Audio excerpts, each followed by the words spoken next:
بسم اللہ الرحمن الرحیم۔ السلام علیکم ورحمۃ اللہ وبرکاتہ۔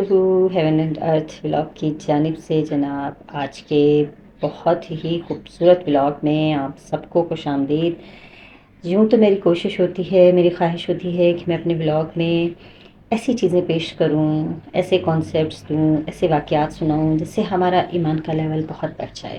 اور ویسے بھی ماہ رمضان میں الحمدللہ ہم سب کا ایمان کا لیول بہت اونچے درجے پر ہوتا ہے۔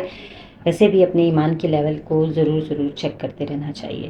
جی ہاں جناب، تو آج کسی ریسیپی کے ساتھ یا کچن کے ولاگ کے ساتھ نہیں آئی میں، بلکہ آج قرآن پاک اور اپنے دورہ قرآن کی ڈائری کے ساتھ آپ کے ساتھ حاضر ہوں۔ میرا مقصد صرف یہ ہے کہ ہم جب قرآن مجید کو، چونکہ میں پچھلے ولاگ میں بھی یہی بتا چکی ہوں کہ ہم قرآن پاک کو صرف اس کی عربی پڑھتے ہیں لیکن اس پر غور و غوص نہیں کرتے، تو دیکھیں اس پر غور و غوص کرنے کا کتنا فائدہ ہوتا ہے۔ اسی ہی چیز کو سامنے رکھتے ہوئے دورہ قرآن ترتیب دیے جاتے ہیں۔ ہماری خواہش ہونی چاہیے، ہماری کوشش ہونی چاہیے کہ ہمارے گھروں کے پاس جہاں پر بھی دورہ قرآن ہو تو ہمیں وہ دورہ قرآن ضرور اٹینڈ کرنا چاہیے، کیونکہ اس سے ہم بہت کچھ سیکھتے ہیں۔ جناب، یہ میرے پاس 2023 کی ڈائری تھی دورہ قرآن کی، جو کہ میں اس دفعہ بھی دورہ قرآن میں لے کر جاتی ہوں، اور جو مجھے نئے پوائنٹس ملتے ہیں میں ان پوائنٹس کو ساتھ ساتھ کلیکٹ کرتی جاتی ہوں۔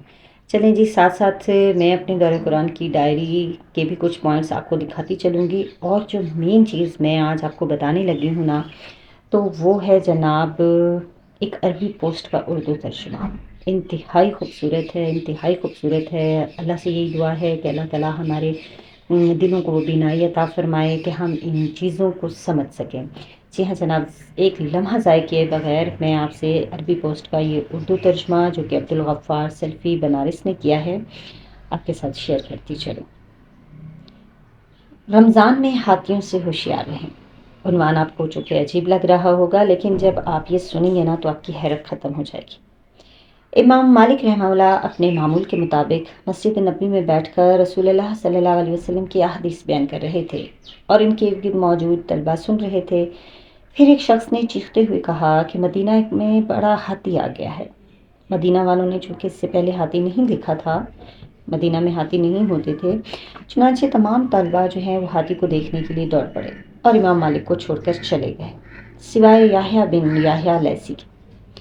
امام مالک نے ان سے کہا، تم ان کے ساتھ باہر کیوں نہیں گئے؟ کیا آپ پہلے ہاتھی دیکھ چکے ہیں؟ یحییٰ نے کہا، میں شہر مدینہ امام مالک کو دیکھنے آیا ہوں، ہاتھی دیکھنے نہیں آیا۔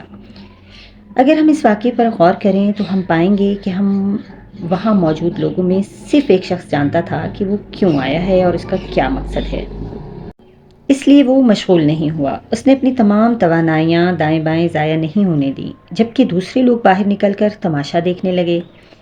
اس لیے دیکھیے کہ ان کے درمیان کتنا فرق ہے۔ امام یحییٰ بن یحییٰ لیثی رحمہ اللہ کی روایات امام مالک سے الموطا کے سلسلے میں سب سے زیادہ مستند ہیں، جبکہ جو دوسرے طلباء جو تماشائی تھے، تاریخ نے ان کا ذکر ہم سے نہیں کیا۔ ہمارے زمانے میں بھی بار بار ہاتھی کو لایا جا رہا ہے، لیکن الگ الگ شکلوں میں اور مختلف طریقوں سے، خاص طور پر رمضان میں۔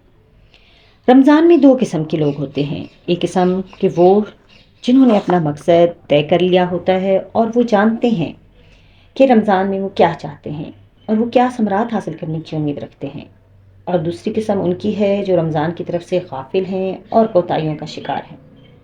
مختلف قسم کے ہاتھیوں نے انہیں اپنی طرف متوجہ کر رکھا ہے، جیسے ٹی وی چینلز، مختلف سیریلز، فلمیں وغیرہ بھی اس زمانے کے ہاتھی ہی ہیں۔ ان ہاتھیوں کی چمک دمک سے ہوشیار رہیں، یہ سال کے افضل ترین اوقات کو آپ سے چھین لیں گے۔